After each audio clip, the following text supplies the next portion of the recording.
Hello everyone, this is Big Nick on the drum. I'm here with my Reflex 14B by Team Associated. I've upgraded mine to a 3S battery and I have it open right now. So I thought I would explain how I upgraded it to 3S, what it's been like, and things I would recommend anyone do if they try and take this path. So the short version of the story is I got the car, but they didn't have any 2S batteries in stock that would fit in this tiny compartment. Now, first thing you'll notice is actually my compartment is larger than what comes stock. Let's see if I have the piece here. If I have it around handy anywhere. Oh, look at that one's in perfect shape. I might need to hold on to these extra gears. No. You can see this bracket here that holds the battery in. There's a matching one that goes up here. I've taken it out so that this battery, you can kind of see side by side, just barely fits in there. Oh good, it's finally starting to get a charge. Now, to accept a 3S battery, I didn't want to use the stock ESC. So the guys at the shop recommended this Mamba Micro S. So I can always step back down to a 2 if I want. Oh, also the ESC that comes with this comes with a T connector instead of this standard style, the EC3. So I had to wire this on myself. It's on there. It looks janky, but it's actually on there pretty good. Here, I am using the stock Reedy motor, 5500K, 4500K, sorry. However, it has 3.5mm bullets, and this ESC has 4mm crawler type plugs. So, in order to connect them stably, I wired in a bit of lamp wire interconnect. These I have twisted together, but basically cutting off tiny bit of this and stripping the ends and then tinning it, soldering it into the connections. So it's probably going to be the only way I can ever wire this in the future, unless I go in and vacuum out all the solder. But it works pretty good. The motor gets really hot. It puts out an insane amount of RPMs, as you can see from the differential graveyard. So here's from where I locked up the center diff to try and have a little fun, and I ended up smashing through. That's the sun gear from the rear differential.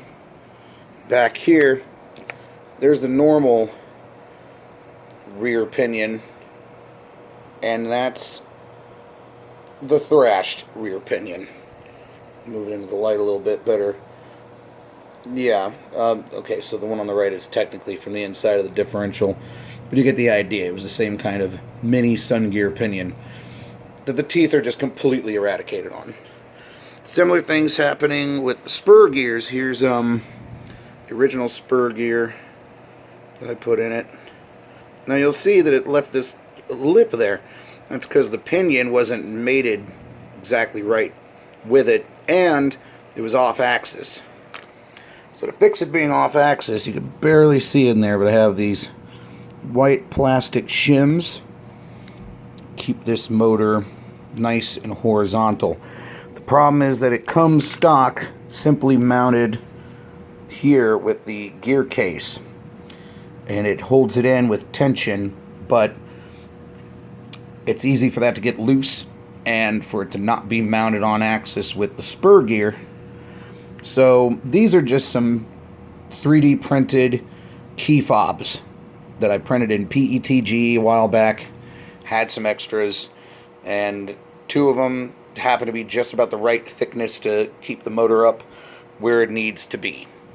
So my next problems that I need to solve is, even though I've already reversed the wiring once, it's gone back to firing in reverse. So I'm actually getting full speed in reverse and reverse speed when I go forward. So that's not correct. Another thing you may notice, besides taking out part of the battery compartment, I also took out the ESC mount. So stock, it comes with this plate where the ESC is mounted, but because of the bulk of the wiring that I got going on here, I've opted to instead double side tape it to the roof of the body.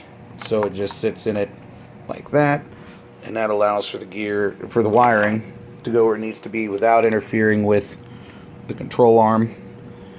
That is the stock servo, and it's pretty damn good, pretty snappy. Also have the stock receiver. The only thing that I've changed internally is the ESC, which allows me to use this pack. Normally they recommend using a Reedy Wolf pack, the 2S style battery. Just neither of the shops in town had that in stock. One of them was willing to order it for me, and the other recommended that I go this route with the Mamba. It has been a lot of trial and over the last couple weeks, but as of tonight, I've managed to successfully run the battery out. I'm excited to get it out there again and get some numbers on just how long it can run this battery using this stock motor, because I think my next move might be to switch this out for a 3200 kV, something that's a little more 3S friendly and will give me more torque over RPMs. So then I can put some big knobby tires on this boy and hopefully bash in the grass, which is my real goal for this thing. I want to be able to run it in my side yard. Although right now it is hella fun to run in the parking lot. Look how much I've already tanked this rear tread. People complain about these tires a lot. They're really fun, but boy, they are not built to last. It is a little too squishy. I mean, they got a nice pillowy feel to them, but it's like if they just had more of that knobby leverage. It's like not quite the best for on the road, not quite good enough for off-road. Although probably real nice in the dirt. I haven't taken it to a dirt track yet. Of course, it's raining tonight, so that's not in the cards. But anyway, here we are. Team Associated Reflex 14B. You can also be trying switching out some all-metal parts that come from the WL Toys 144001, which is also a 14 scale, and an all-metal diff is on the way, and I'm hoping that can maybe give me a little bit more reliability in the rear end, because I feel like this puts more power into the front end than the rear right now, and that's obviously not correct. So we're gonna get that going. I'm gonna get these stickers looking nice one day too. Might even get a real camera one day. Who knows? Who knows, man? Could be the future. Anyway, Big Nick on the drum, signing out.